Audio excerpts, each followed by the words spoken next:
எப்பவுமே போல பிரிஞ்சி பிரியாணி ட்ரை பண்ணாம கொஞ்சம் டிஃப்ரெண்டா இந்த புலாவ் ட்ரை பண்ணுங்க. பாத்திரம் வச்சுக்கோங்க, எண்ணெய் ஊத்திட்டு ஸ்பைசஸ்லாம் ஆட் பண்ணிடுங்க.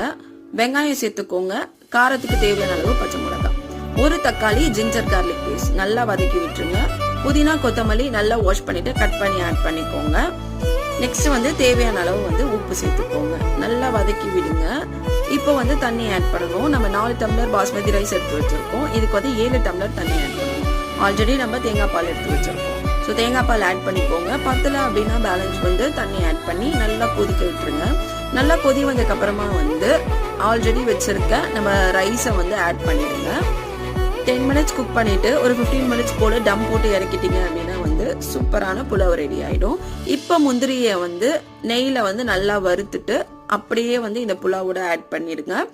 இப்போ சர்வ் பண்ணி பாருங்க, டேஸ்ட் வேற லெவல்ல இருக்கும். ட்ரை பண்ணிட்டு கமெண்ட் பண்ணுங்க.